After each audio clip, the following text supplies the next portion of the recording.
Tadasana. Relaxing, closing the eyes, and feeling the effect of this first series of warm-ups.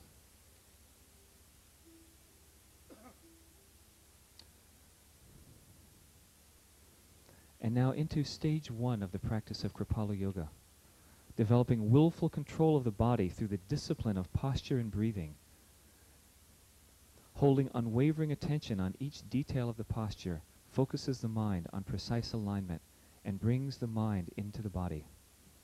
Beginning now with Natarajasana, king of the dancers. In this posture, the rear foot presses away from the holding hand. The body balances forward, the leading fingertips pressing out and away from the hips. And slowly releasing from the posture. The movement's done slow and steady, focusing on alignment, precision. Notice the foot in the hand presses out and away from the hip as the tailbone lifts, rotating the body. The concentration, the gaze of the eyes, fixed. The muscles of the standing leg, all of them concentrated, focused, and tightened. And slowly releasing the same steadiness. And relax. Kakasana, the crow.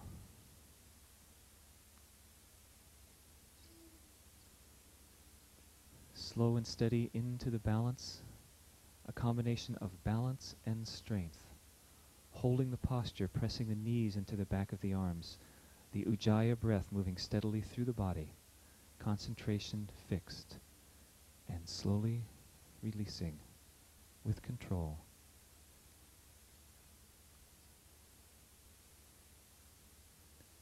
Shirshasana, the headstand. Lengthening the legs, walking the feet towards the torso, and hoisting the legs up.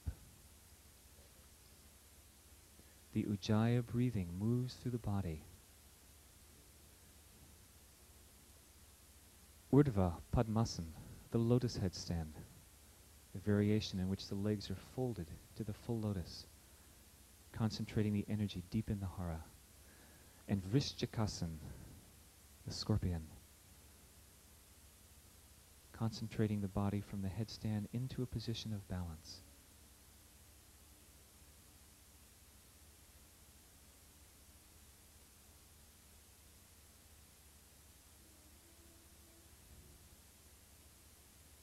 And slowly releasing.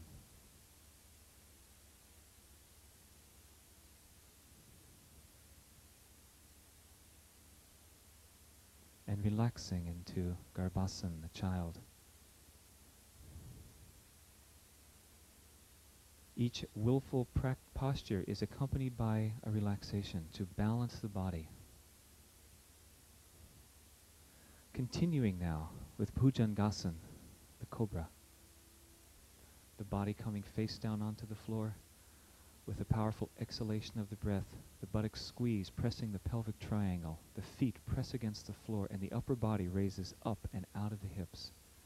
The shoulders press down, the elbows press down, and the crown of the head presses up. The deep breathing opens the chest, lengthens the middle and upper back. The entire body taut from the toes to the crown of the head. And then in releasing, the torso extends out from the hips, stretching the spine. When the forehead returns, every muscle in the body relaxes.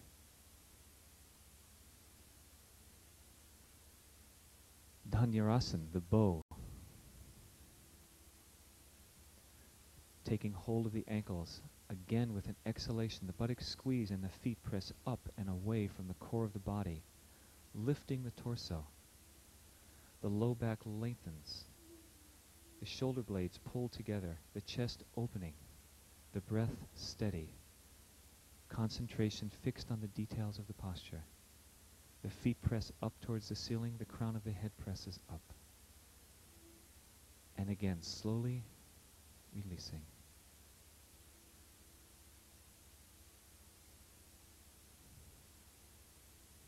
And relaxing. Salabhasan, the locust. Again, with a powerful exhalation, the buttocks squeeze and the legs are lifted skyward. The extended arms press firmly against the ground. The throat is contracted. The breath moves through the body. The kidneys and the adrenal glands powerfully contracted. The blood held in the lower back while the posture is held.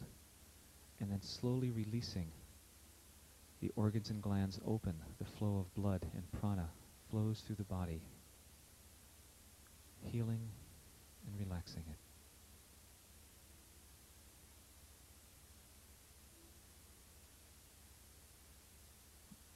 Garbhasan, the child.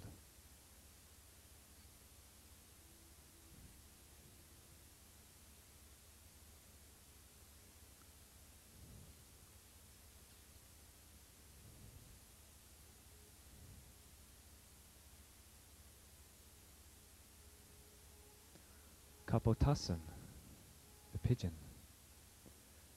Variations include the hands alongside the hips, the hands brought up overhead, and reaching back to take the rear leg, holding onto the toes and opening the shoulders.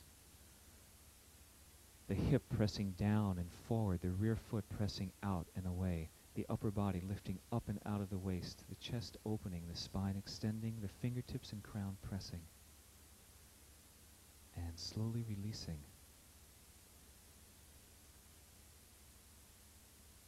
And reversing to the opposite side.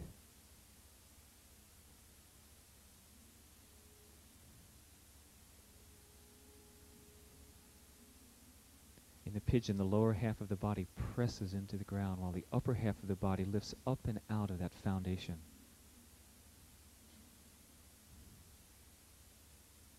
And again, releasing with control, concentration.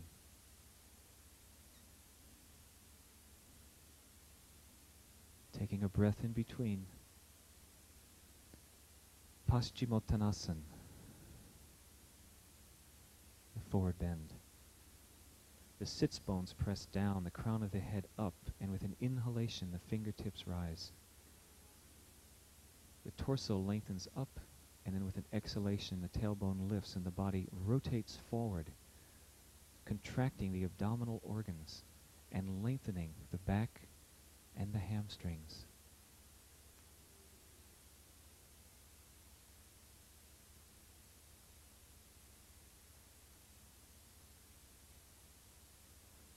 And then again, inhaling and reaching the fingertips out, and with a steady breath, rising up and releasing. Relaxing the body now in Savasana, the corpse posture.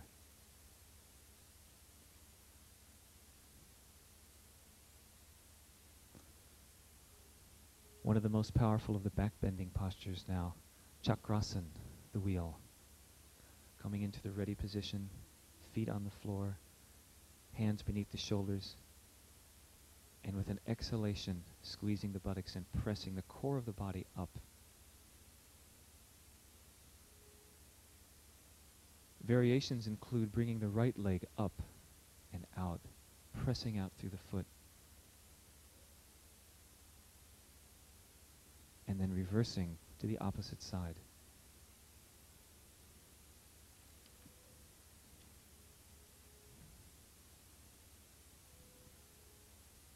And again, slowly releasing, letting each muscle in turn release its holding and come into a state of deep relaxation.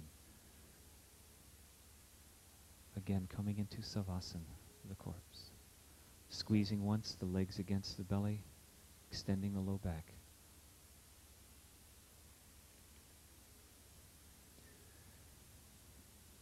Moving into stage